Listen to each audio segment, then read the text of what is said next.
All right, we're going to get started. We had a new setup here. We're still working through some of the issues we've got. The issue was that the screen share out wasn't going out to Zoom. So right now we've got the camera set onto the screen, and we might shift it during this, after we give the introduction, so everybody can see it face on. All right. Okay. Fantastic. Well, welcome. My name is Brian Rohrs. I'm your president of the Rochester Birding Association. I have a couple announcements, and then we'll get right to our speaker. We are wrapping up our membership drive. If you haven't renewed yet, please do. You can do it at our website at rochesterbirding.org, or send a check. There's a place to do it, print off a form, membership form that you can fill out and send a check in. But either way, we're trying to get those folks who are procrastinating and renewing to actually do the renewal. Okay. We have some upcoming events. Field trips include February 15th. There's a Young Birders trip to Mendon Ponds Park, and that's being led by our Young Birders organizer, Neil Riley. On March 14th, Braddock Bay and Hamlin Beach State Park, and I believe that's being led by Mike Tetlow and Lynn Bergmeyer. Okay. Nikki, our hostess, thank you for bringing the treats. And by the way, those iced cookies are fantastic. I don't know who made those, but those are wonderful. She needs some folks to sign up for the next several meetings to bring treats. It would be great if if somebody could go over and fill out some of those. I already saw some people did sign up, but it'd be great to get that filled out tonight so Nikki doesn't have to worry about it. Right? Finally, our February Birds and Brews will be next Thursday, the 19th, from 6 to 9 at Swiftwater Brewing on Mount Hope Ave, and I hope to see some of you there. It's always a good time. It's great to get out and get out of our hibernation and go out and hoist one with some friends and colleagues. So I hope to see some of you there. With that, that's the end of the announcements, and I believe Charlie Plimpton, who's our conservation chair, is going to introduce our speaker. All right. It's my pleasure tonight to introduce Richard Fadok.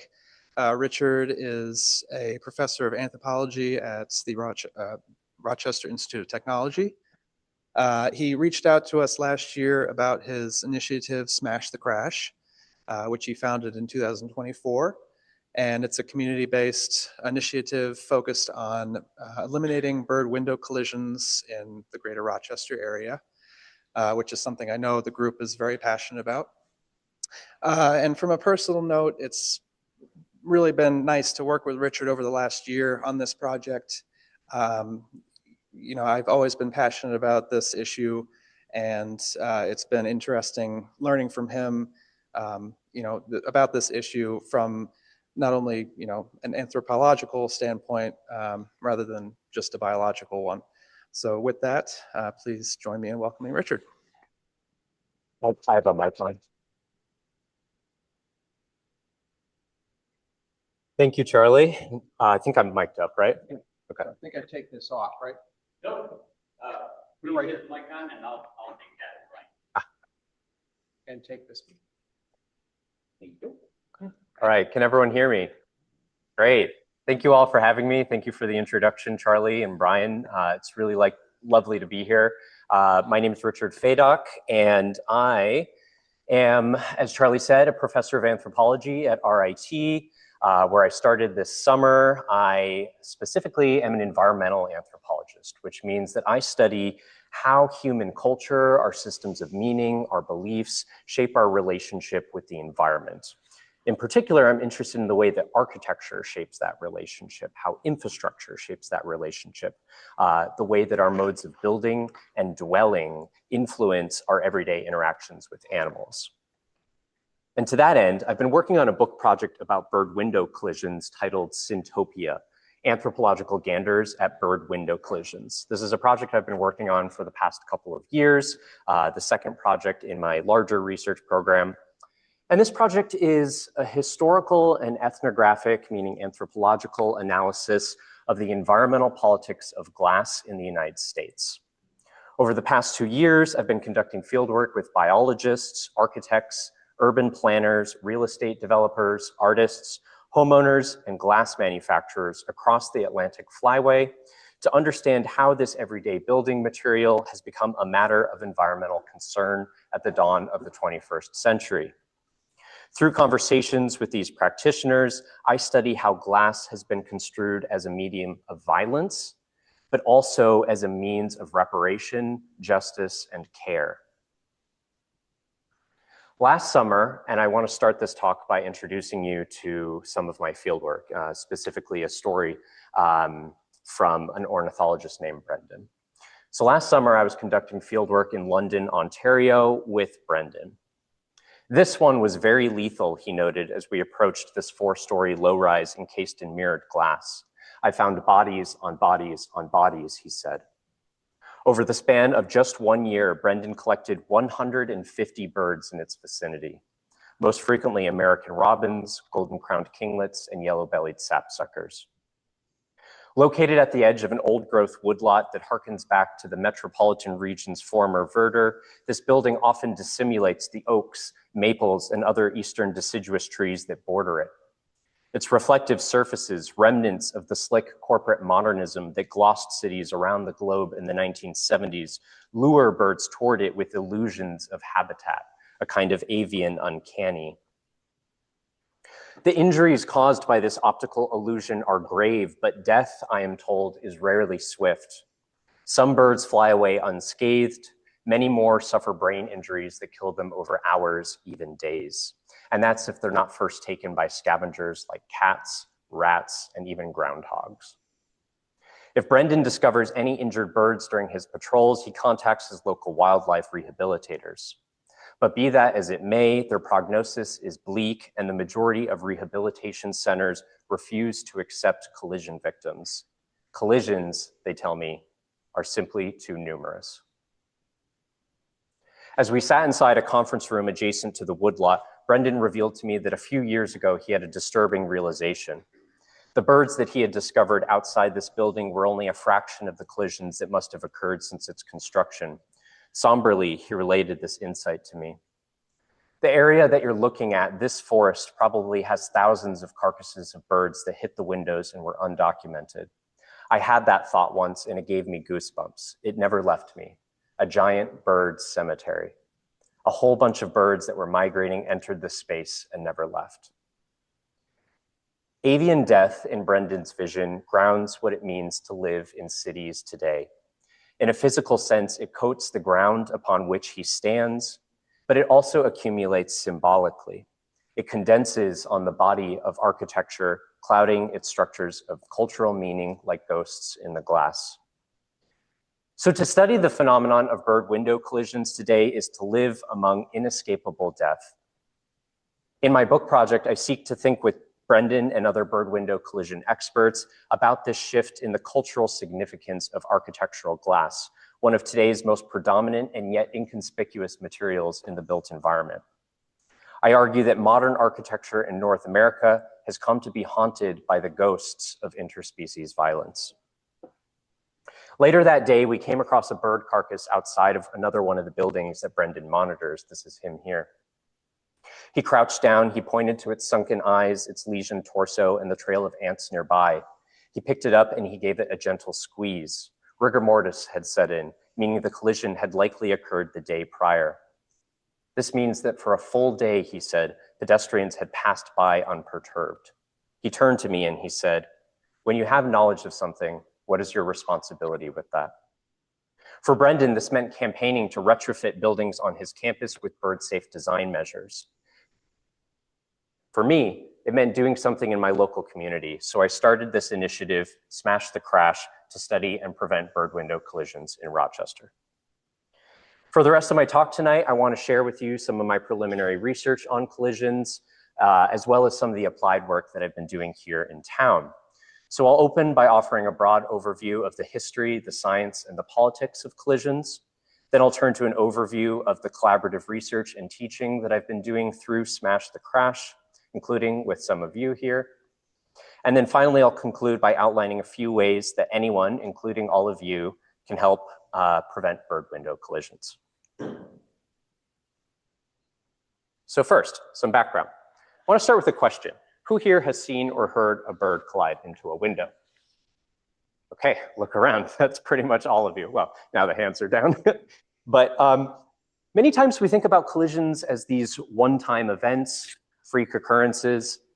But judging from the fact that all of you have raised your hands, this is something systemic, this is something structural, it's something everyday and ordinary. It's happening all around us, all of the time, often in ways that are invisible and unrecognized. So as a follow-up, how many collisions do you think occur annually in the United States? And that's a question for those of you who I don't already know this figure. Millions, okay. Hundreds of millions. Okay, yep, getting closer. So current figures vary, with some ornithologists estimating between 365 to 988 million fatalities in the US alone. This is on the lower end. Other ornithologists have argued that the figure is significantly higher, reaching between 1.92 and 5.19 billion birds per year. These figures are a little bit tricky to pin down for reasons that I can get into during the Q&A, but the emerging consensus that I hear in my interviews with ornithologists and environmental organizations working on this is that approximately 2 billion birds are dying per year from window collisions. Again, this is just in the US. So to put this into perspective, I know billion with a big B can be a little bit hard to comprehend. That means that by the end of this hour, 228,000 birds will have died. That's 3,800 per minute. Even that number might be difficult to wrap your head around, so let's try to visualize that. And before I do so, I want to note that I will be showing pictures of dead birds in this presentation, so if you want to look away, now would be the time. Has anyone seen this image before? So this is from FLAP Canada, which is the first and still one of the most prominent environmental organizations dedicated to bird window collisions. They have been monitoring downtown Toronto and the Greater Toronto region for the past 3 decades. And for, I think, the past decade, maybe even 2, they've been taking all of the birds that they find in 1 year and displaying them outside of the Royal Ontario Museum. This was taken from 2024. This is just a sliver of a much broader scale exhibition that depicts 4,000 birds that they found. And if you're more of an auditory learner, I'm gonna try to play a piece of sound art. I don't know, will this HDMI cord, will this communicate sound as well? It'll communicate it out here. I'll hold the microphone up to the screen. Okay, great. So this is a piece of sound art called Awestruck. It's from an artist collective known as Spalder. They were in Chicago in 2023, and with this piece of art, they took all of the birds that collided into windows between September 23rd and October 22nd, so about 1 month. They took the top 10 species, and then they recorded how many individuals within those different species perished. For each of those 10 species, they assigned them a different musical note. So for instance, the ovenbird was represented here, I have in my notes, by a high sustained string note, the dark-eyed junco by a mid-range bell tone, a golden-crowned kinglet by a deep reverberating timpani, and so on. You get the idea. Each species will have one sound. So I'm gonna play a selection from this. Awestruck. Can you hear this?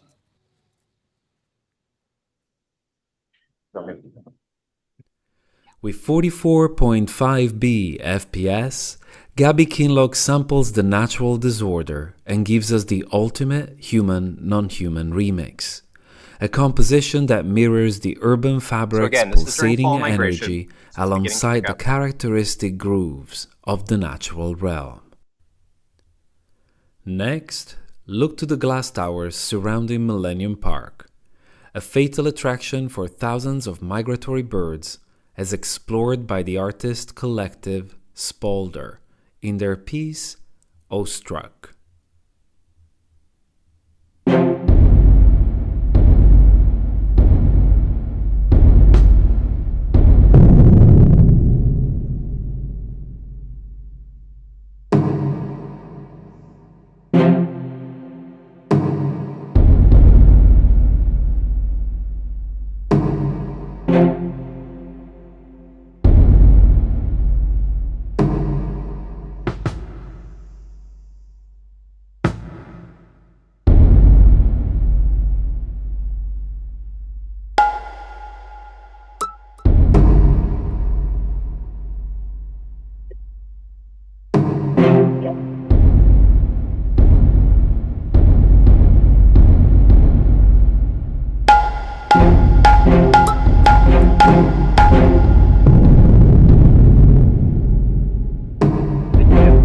And it goes on that way for several more minutes. Get more sound.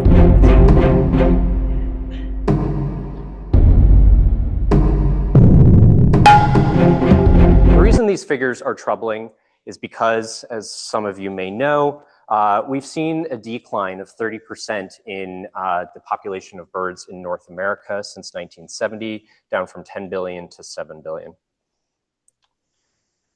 Why does it matter? I don't think that I need to explain to members of the Rochester Birding Association why we should care about birds, but typically I'll say that they have ecological value, they have cultural value, and there's also ethical and moral value. So the first is ecological. Birds perform important ecosystem services. They control insect populations, disperse seeds, and they also pollinate flowers. This is a piece of art from Andrew Yang, who's at the Chicago Institute of Art.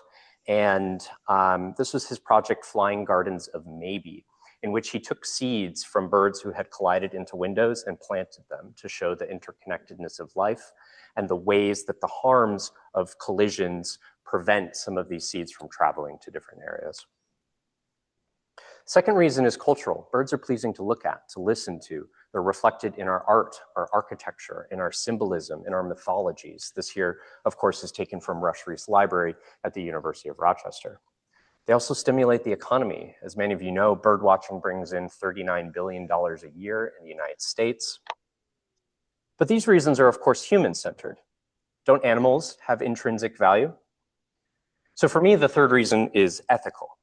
Like us, birds have rich cognitive and emotional lives. They're communicative, they're intelligent, they feel joy, empathy, affection, and also fear, anger, and grief. And in the words of the 500+ world-leading philosophers and scientists who signed the New York Declaration on Animal Consciousness back in April of 2024, empirical evidence indicates at least a realistic possibility of conscious experience in birds. So if our ethical systems are based on attributing dignity to those with consciousness, presumably we should extend those to birds as well.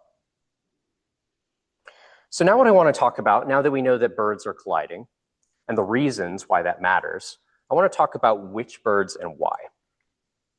So according to Daniel Clem, one of the first ornithologists to systematically and experimentally study bird window collisions, any species of bird can potentially collide into a window. So this includes adults and juveniles, males and females, healthy and sick birds, and members of every taxonomic family. So bird window collision researchers globally have been documenting, keeping an inventory of the number of birds that have collided. Out of, I think, the roughly 9,000 or 10,000 species of birds that are found globally, over 2,000 of them have been found to have collided into windows. And those are just what we know of. This is because, in Daniel Clem's words, windows are simply functionally invisible to birds. At first glance, this might not seem controversial, but from a historical standpoint, this is a pretty bold claim, and this is what some of my research has been looking at. For as long as ornithologists have been studying birds in the United States, they've observed window collisions. So in the Natural History of the Birds of the United States, Alexander Wilson, who many of you may know as the father of American ornithology, wrote the following in 1808. At first, it struck itself so forcibly against the window as frequently to deprive it, seemingly, of all sensation for several minutes. This was done so repeatedly that I began to fear that either the glass or the owl's skull must give way. For early naturalists like Wilson, however, bird collisions were more curiosities than they were phenomena deserving of empirical inquiry. Glass, after all, was not yet a defining feature of the built environment.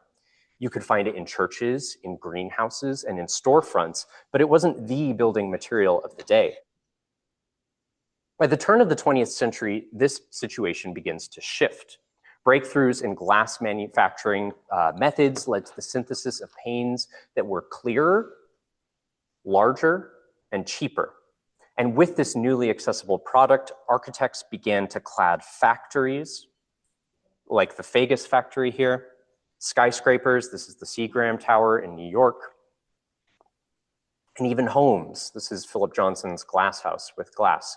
And of course, this is a hyperbolic image, of course, of the glass house, but the picture window, which many of us attribute with the American home, with the domestic environment, became a normalized feature of the built environment throughout the 50s and 60s and into today.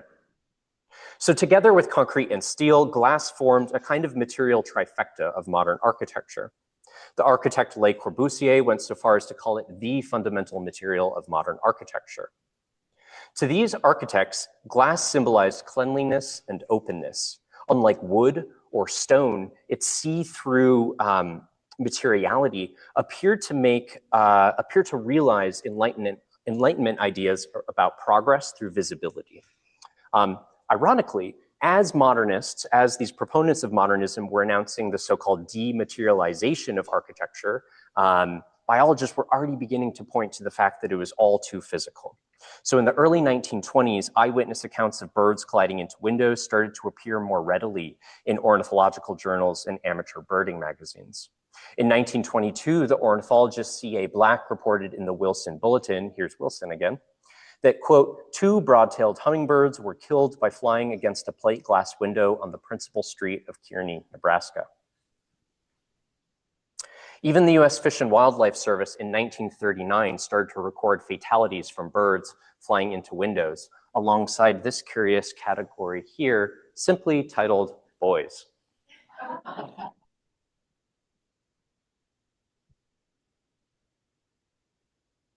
To early 20th century biologists, bird window collisions were best explained as tragedies, as Charles Townsend put it, or as defects in George Willett's words.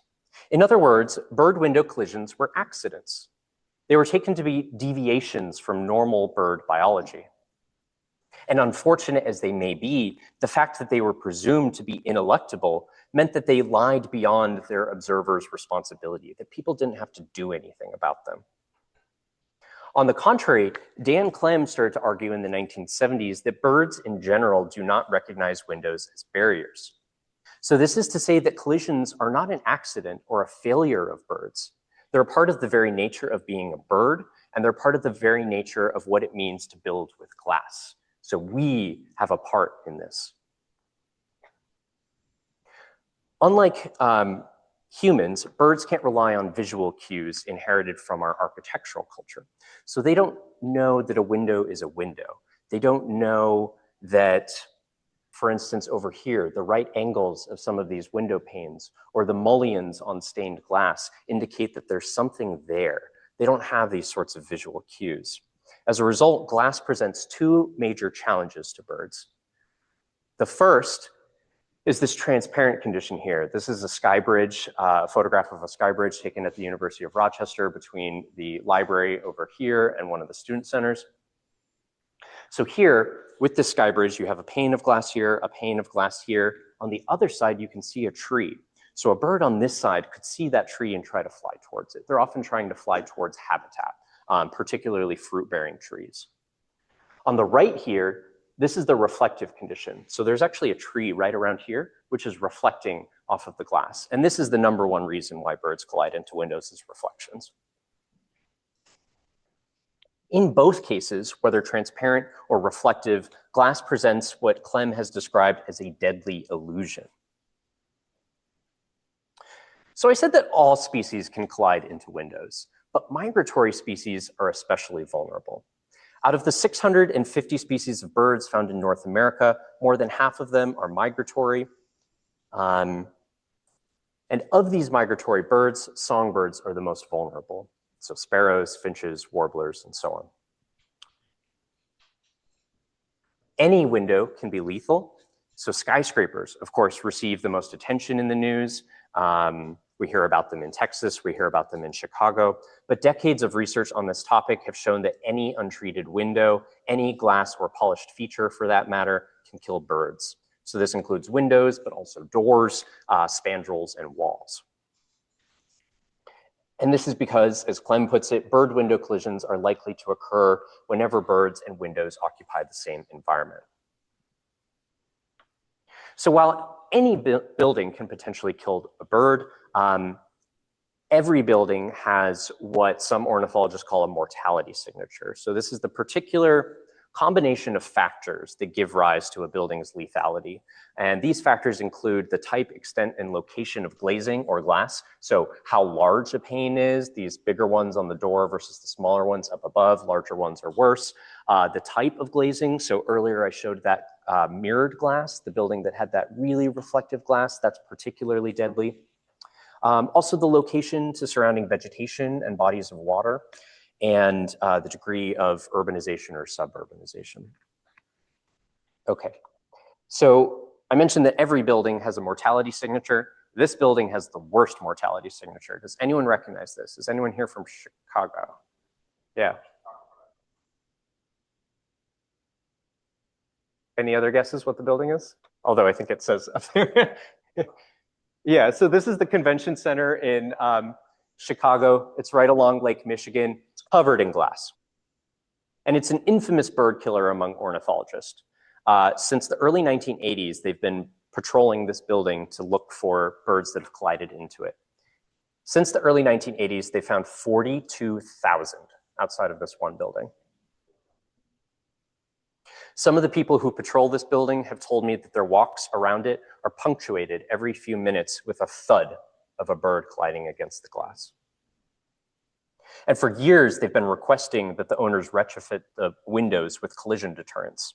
But cost has been a limiting factor, at least in the owners' minds. This reached a boiling point in October 2023 when a mass collision event occurred that killed almost 1,000 birds in one night, specifically 960. Most of them were warblers.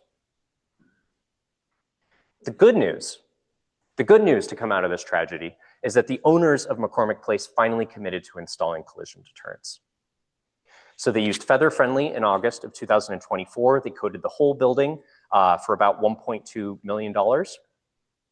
And it's been highly successful. In previous years, the average of collisions in the fall was 350 to 600 per year. It was down to 18 after application. And the good news more broadly is that collision deterrents are both widely available and highly effective.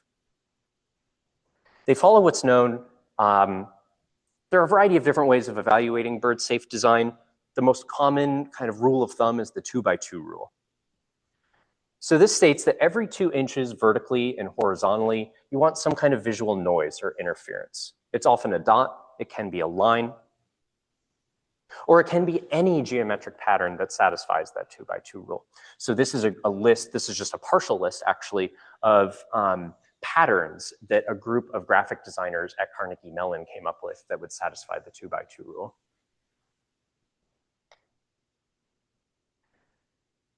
And this can occur across a wide variety of different applications.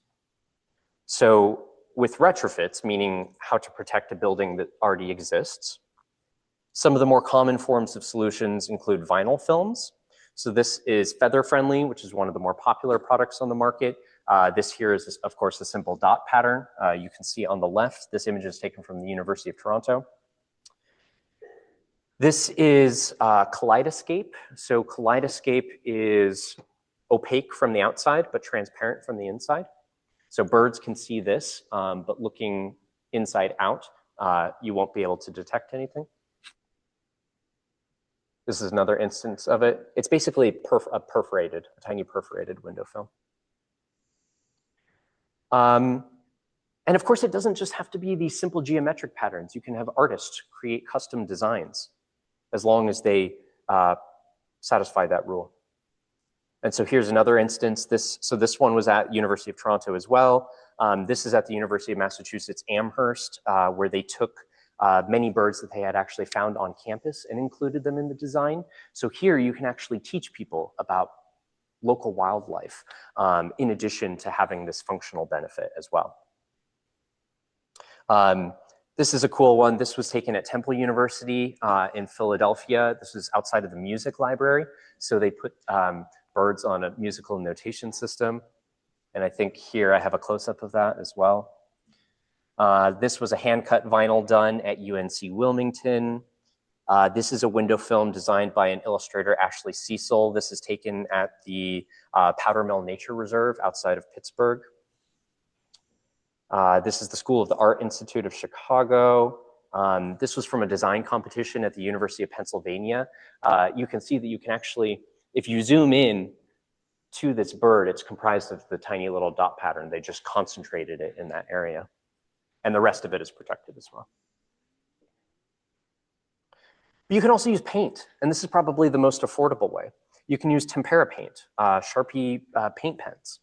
And so here, Brendan, who I talked about earlier, has given a few examples on just some test panes. And the benefit of this is not just that it's cheap, but also it's customizable. And it's also replaceable. You can wash it off if you decide that you want a new pattern. Here you can see this was at SUNY ESF, just down the road in Syracuse. And they had an artist protect some of their bus stops with this. Another common solution is paracord. So basically hanging bungee cords. So this product is known as Acopian Bird Savers. This was taken at Cornell University. And they hang in front of a window. And I should note that all these applications have to be on the outside of the building. They can't be on the inside, or else it doesn't interrupt the reflections. Here's another instance of them being installed in Kalamazoo at a community college. Another third common solution is the use of external screens or louvers, netting, anything that's on the outside of a window, again. So of course, these are all for retrofits. What about new construction? This is a pane of glass that was produced using ceramic frit. So during the manufacturing process, they apply ceramic to the exterior pane, and it produces, I don't have a close-up image of this, but it produces that dot pattern. This was taken at Brockport, actually.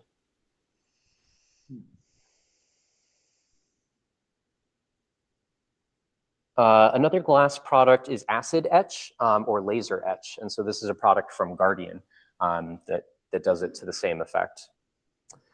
So I mentioned anecdotally that it was highly successful in Chicago. Experimentally, they've determined that it has about 90% and upwards efficacy in terms of deterring collisions. And this has been verified through a variety of different means. This here is taken actually at Dan Clem's setup that he has outside of Allentown, Pennsylvania. I visited him 2 summers ago. And then this past summer, I went to the American Bird Conservancy's flight tunnel that they operate outside of Pittsburgh at the Powder Mill Nature Reserve. And I can go back if there's interest in talking about how this works during the Q&A, but I just want to make sure we can get through the rest. Actually, I can't resist. I want to talk about this. So it's really cool. So they have this long flight tunnel is what they call it. And I'll show you at one end. So this is a banding station, right? So they catch migratory birds in these mist nets. They weigh them. They check their fat. And they mark them, of course. They band them. A few of them they will keep for testing.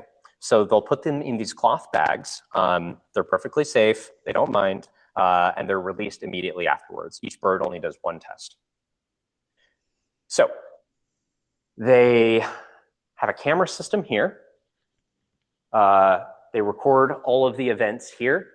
This is very, it's very low tech. It's very makeshift, improvisational. What looks like this entrance is the leg of a sweatpant that the technician used in order to create this. So they take the birds from these bags, they release them into that opening, and they fly down this long, dark tunnel. And sometimes they poop along the way. And at the very end, there are 2 panes of glass. One pane is the control, so it's completely clear. And the other is the experimental pane. That will have dots on it, lines on it, whatever it is that they're testing. And using that camera system, they observe the rate at which birds will fly towards one pane versus the other. And if a bird continuously avoids the experimental pane, they know that it's effective, right? And they determine this numerically. Just before the end, there's a misnet. So they don't actually hit the glass, I should note that. And then afterwards, they're released. And they test many of these products. I'll get into this later, but they've actually received so many recently because there's been such high demand in the past 5 years, ever since New York City passed Local Law 15, which again, I'll talk about. But ever since then, they now have this glut of products that they have to evaluate, which mean that prices are going down. Okay. So I talked very broadly about collisions. Now I just want to kind of briefly cover the work that we've been doing through Smash the Crash. So as I mentioned, I started this as a postdoctoral fellow at the University of Rochester 2 years ago in 2024. When I looked into it, I was told that there were no excessive deaths on campus, which of course we know not to be true. There were already recorded deaths on iNaturalist. And this also raises questions about the moral calculus of death. How many deaths are excessive? How many are acceptable? What is grievable? This was one of the birds that we knew, a black-throated green warbler, to have been found outside of the computer studies building. And really since the 80s, we've had reports of these birds. So the question was, how many collisions would we find if we looked systematically? And to answer this, I put together a team of 14 undergraduate and graduate students, as well as 5 faculty members across a variety of different departments, from myself in the Humanities Center at the time to our biology department, history, and studio art. And we also partnered with several organizations, including you all, the Rochester Birding Association. And we conducted what's known as a monitoring study. So we selected 10 buildings on campus, and 3 times a week, one volunteer would patrol that building in the afternoon. It takes about half hour. We did this from September 23rd to November 8th. And in those 7 weeks, we found 58 collisions, looking at just 10 buildings. So the River campus has 61 buildings total. And the University of Rochester, I think, operates 5 or 6 different campuses. So just in that small span of time, looking for a total of an hour and a half a week, we found 58 confirmed collisions from 9 different species, although we assume that there are more. And we assume that because 25 of them were unidentifiable. I'm going to note another graphic warning here. I'm about to show some of the birds that we found. This was a white-throated sparrow that my student Johanna found. It had recently perished. The yellow-bellied sapsucker. This was a song sparrow. House sparrow, it was still bleeding when Brandon found it. Swamp sparrow, Tennessee warbler, it was still warm. Remains of a northern flicker. Dark-eyed junco, and a rose-breasted grosbeak. This one was particularly unsettling. This was 3 sparrows that had all collided at the same time.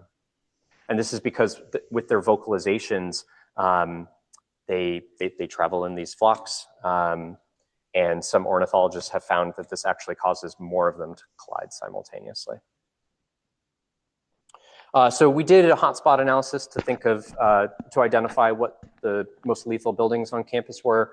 We used ArcGIS to do so, which is a geographic information systems platform.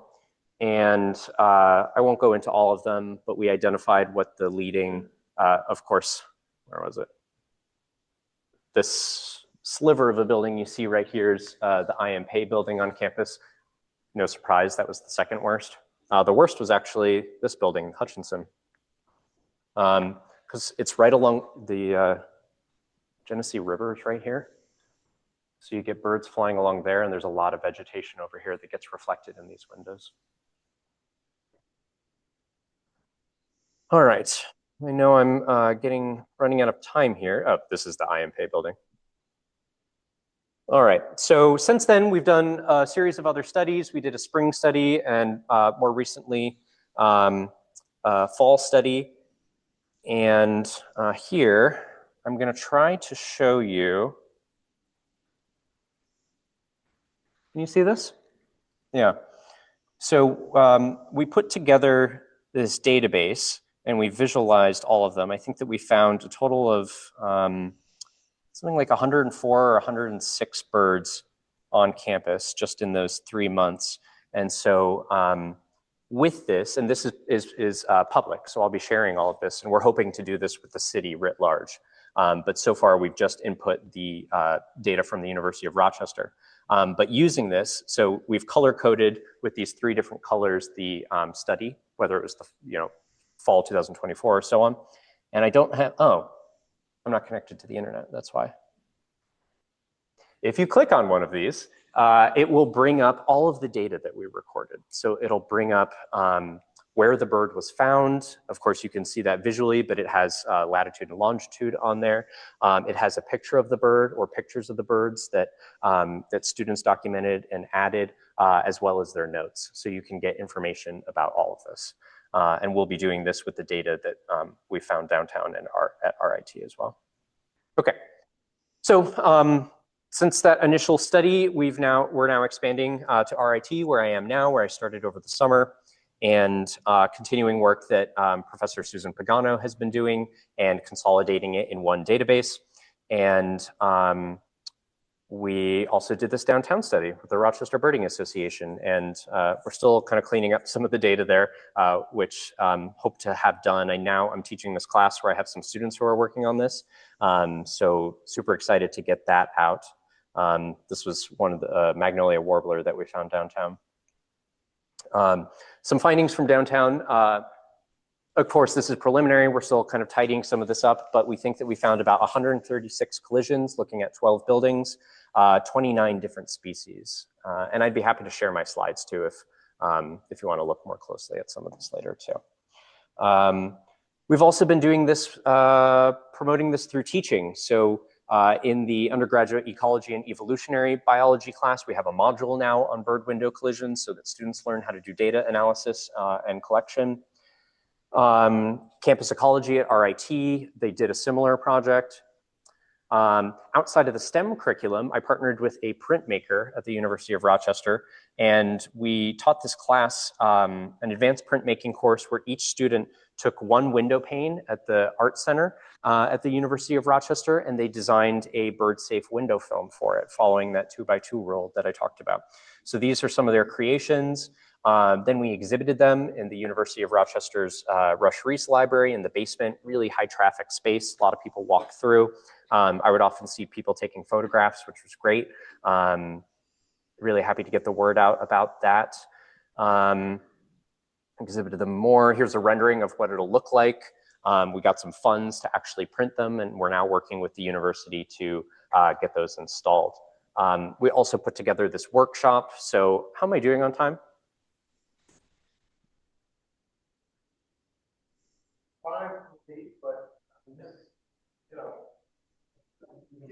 Okay. Okay. All right, great. Happy to hear that. All right, so we also put together this workshop with the artist Holly Greenberg. She came in and did one of her public art workshops. Holly Greenberg was a professor of printmaking at Syracuse University. She's now living full-time in Chicago. But she was living in Chicago when that mass collision event occurred that I talked about, where almost 1,000 birds died. And she was so moved by it that she wanted to do something. So she started this project called Bird Collisions in the Anthropocene. This project aims to create soft sculptures or fabric replicas of the 10,000 birds that collided into windows in Chicago in 2023. And she does it through a series of traveling public art workshops where participants learn about bird window collisions, learn about local wildlife while crafting these replicas. She currently has made about 2,000 of them. She's done, I don't even know how many of these workshops at this point.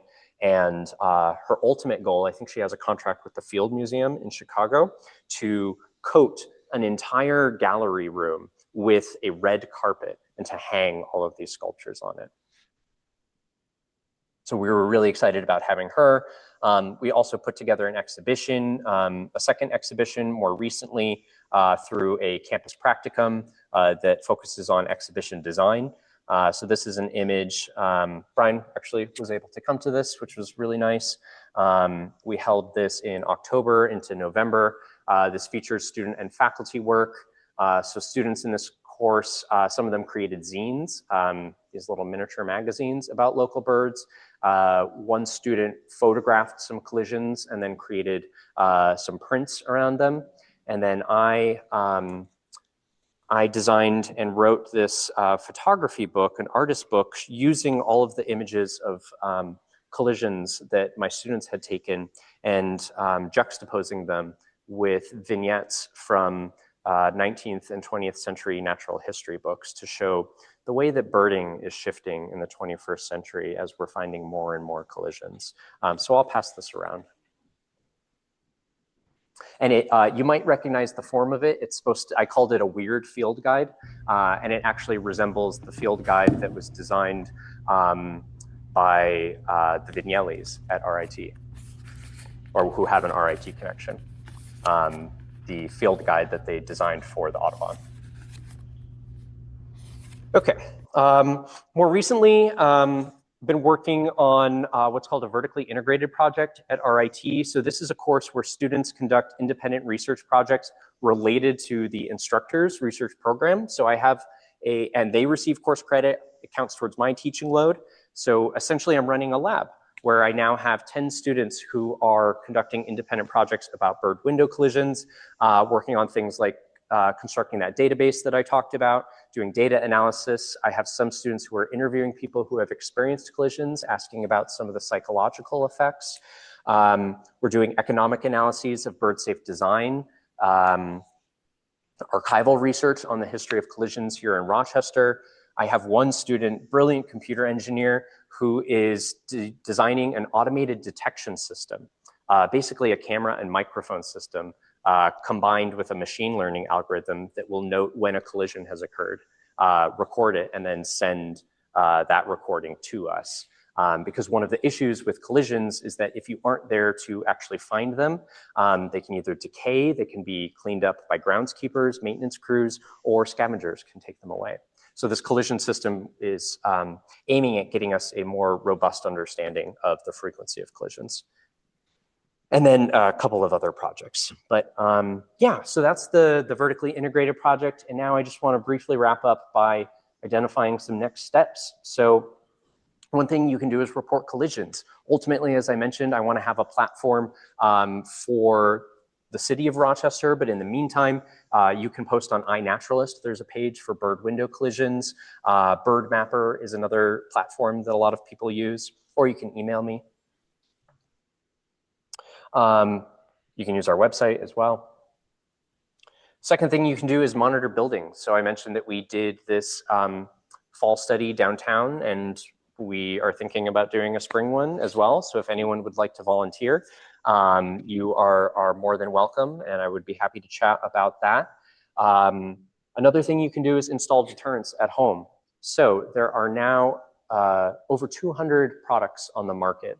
And the American Bird Conservancy keeps a database of those. On our website, you can find a list of links as well to these products and a kind of analysis, comparative analysis of them to figure out what would work best for you. Fourth thing you can do is to educate yourself. We have resources on our website as well.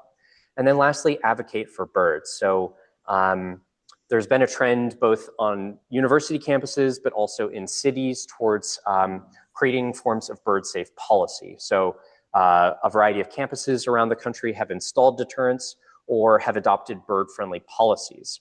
And so this means that all new construction or significant retrofits have to have bird-safe design built into them. And we actually requested this at the University of Rochester, and they said yes. So they will be adopting a bird-safe policy. We're working with them on the details, and we're hoping to propose one to RIT as well. In terms of bird-friendly legislation, so the city of Toronto was the first city in the world in 2007 to adopt a bird-friendly policy. It was initially voluntary and then became mandatory in 2010. In the United States, we've seen a development of these policies starting in Cooks County, Illinois. The most significant of these, however, is Local Law 15 in 2020. This was in New York City. So Local Law 15 requires that in the country's largest real estate market, all new construction and significant retrofits have to have bird-safe glass. And it's actually a result of this policy that created that glut for the American Bird Conservancy. Previously, they would receive a handful of new products every year. They actually had to set up a second testing site in order to accommodate all of the new requests. So there's a policy in New York City, there's no policy at the state level, and there's nothing here in Rochester. So my hope is then in the next, I don't know, 5 years or so, that we can work towards gathering enough data to make an argument for this here in Rochester and getting something done in town. And I will leave it at that. You know, my hope is that together we can work towards a bird-friendly Rochester. Thank you.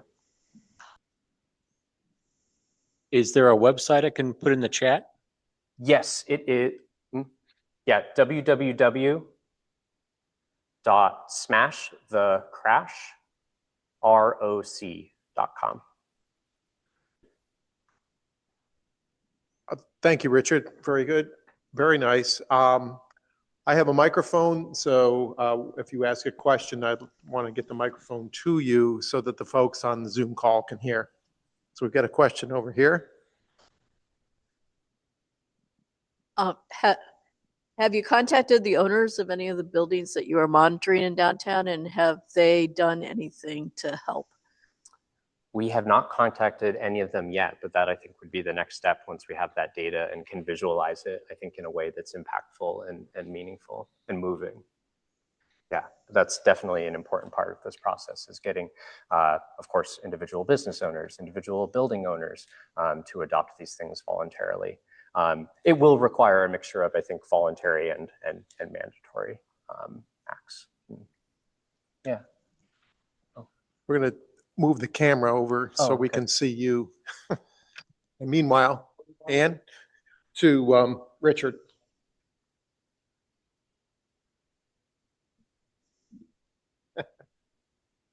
Thanks. Hi there. Hi. For years, we've worried about turning out the lights at night. Help us understand the difference between whether we should be doing that or advocating for coverage on the outside, or both, A. And then B, I'm personally responsible for University Health Service at the University of Rochester. I sadly found my first ever Swainson's thrush dead outside that building. And yet I was there for 8 years and monitored it and never saw another one. So I don't know if all the reasons why I might not find them, but I didn't see a lot. But I'm in a position, I don't work there anymore, but I love them, they love me. I'd advocate and help them get bird-safe glass on that building. I built that building. So we don't want it to be bad for birds. Yeah, no, especially not when it's related to health, right? Yeah. Yeah, so we initially didn't, I think we did start monitoring I hadn't initially identified University Health Services when I was walking around, but I actually had a couple students tell me that they had seen a couple on their way to their dorms. And so we started to monitor it, and every single semester that we've done this study, we found a couple of collisions there, and it's on this map. So once I share that. I think so. Yeah, so I think we could fix that sign. Yeah, and in terms of the light question, I think it's important to do both. There are a couple of different schools of thought. And the community, it's kind of a divisive issue actually within the community. At least that's the sense that I've been getting through my interviews with a lot of these experts. What I hear is that some people push for the lights out issue and some people push for glass. And the people who push for glass think that that it's ultimately glass that's killing the birds. And so if you protect that, the light issue almost becomes moot. But I think that both have to be done in equal measure. I don't think that it's so simple as doing just one or the other. And then of course you have some building owners who would prefer to just do the light issue and not have to do the glass issue. But I think packaging them together is important. So any kind of bird safe policy that we try to push for, I think has to have both of them. Hey, Yeah. Anna, I'm going to ask you to use the mic when you're talking. Sorry. So what's the relative impact of turning out lights versus getting outdoor friendly glass? Yeah, I think that question has yet to be determined experimentally. I think the prevailing theory is that it is lights that attract birds, that disorient them and draw them into urban areas. But ultimately, it's not the lights themselves, but it's reflections in the glass that are luring them towards the glass and not the light itself. So it's a combination of the two. I think one is operating at a larger scale. I think the light issue is creating this kind of shift in migratory patterns where the individual bird trajectories are mostly caused by the glass. So I think they have to go hand in hand. Yes, all right. I'm a recent migrant from Philadelphia. Yeah. We have an organization of all the birding organizations in the Delaware Valley and have established Bird Safe Philly, which is a major endeavor between the Academy of Natural Sciences and DVOC and Wyncote Audubon and the other Audubons, other bird things. But one of the things that we're doing now, when you mentioned Lights Out, is there's now a program called Lights Out Philly, which has enrolled building managers, apartment houses throughout the city so that in spring and fall migrations, like from April into June and then starting again in August through October, those participating buildings turn out their lights, especially up in the high hats, because, you know, in Philly, we're a taller town than we are here. So that has had a major impact. So it's those are the evening flyers. As far as lights in the daytime, I don't think we think that is such an effect. It's more the color, the glass treatments during the daytime.